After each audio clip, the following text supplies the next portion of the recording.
Douglas Sloan. I know it's a little hot out here, so certainly anyone can understand you take your jacket off. It's just a Washington staple to have a dark jacket. It is. It is 100 degrees out here today. It sure feels like it. Yep.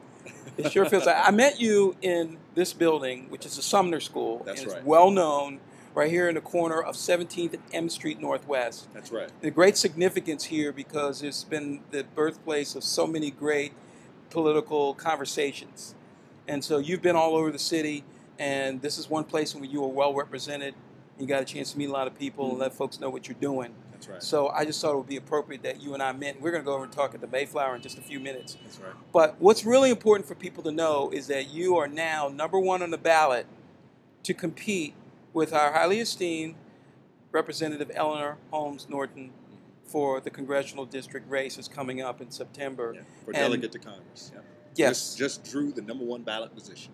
I slipped and said Congress. You've got to remember, we still don't have a vote here in D.C., right? We do not. So technically, we're talking about representative or delegate. Yes, delegate to Congress. We still don't have a vote. That is something that I will fight hard for when I am elected to Congress.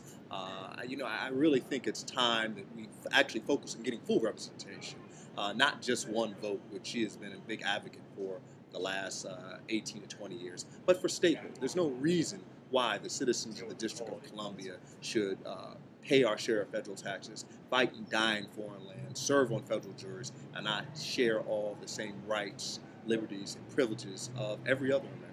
So I'm going to push for statehood. We haven't moved 1 inch on this vote for Congress, or this one vote in Congress, which the incumbent has been pushing for the last 20 years. We haven't moved an inch since he's gotten to office. And I think it's important that, we come off of that. We need some fresh ideas, some new energy in that seat, and I'm the man to give it to us. Okay, well, I just saw Delegate Norton walking down the hall at the Rayburn building when I went over there just 2 days ago, and she seemed pretty upbeat and energetic, and apparently she's capable of walking the walk and talking the talk in terms of producing some interest in this. So what is wrong? Why can't we get this? I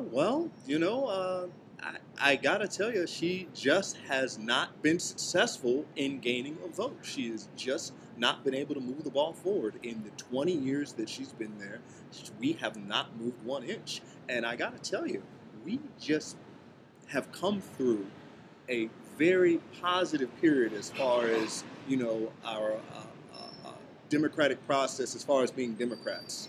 Most of D.C. is registered Democrats. She's a Democrat.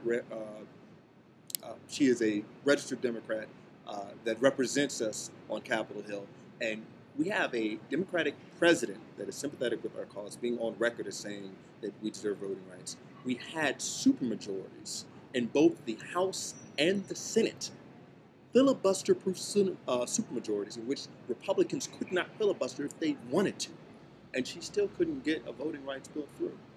I'm sorry, if you can't get it through under those favorable circumstances, you're not going to be able to get it through. Is it really that important, though, to get it through, and why, and how will it make a difference in the quality of life for the average citizen? It is that important. It is that important, and I'll tell you why. Because when you have that vote, you have the power to get down on the floor of the House and horse trade.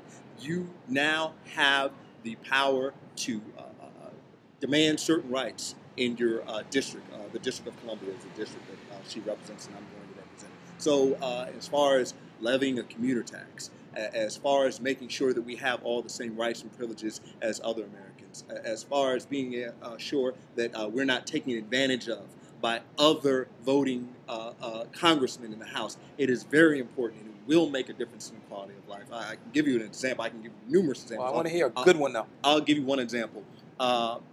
It was back some years ago, there was a congressman that lived over in Ward 3 near Wilson High School, and I forget his name. The pool over at Wilson High School, I believe, was open on weeknights and weekends, and he didn't like the fact that the pool was open, I think because sometimes he wouldn't be able to park. There would be many cars would come up near Wilson. He wouldn't be able to park near his house or something like that. So he decided that he wanted that pool closed. Mm-hmm. This is a congressman from another state made a unilateral decision that he wanted to close our public pool in the District of Columbia, and he was able to get it closed because we don't have a voice in Congress. And had we a voice in Congress, we would have been able to stop him cold from making a decision that directly affected the lives of district residents. How dare some other congressman from another district come in and make a decision on what is happening here in the District of Columbia? That is un-American. And that is why it is important that we have a vote in Congress. We need representation. We need someone down there with the power to ensure that we are not taken advantage of and that we will get the same rights, privileges, and liberties as every other American in this country. It's critical. Okay.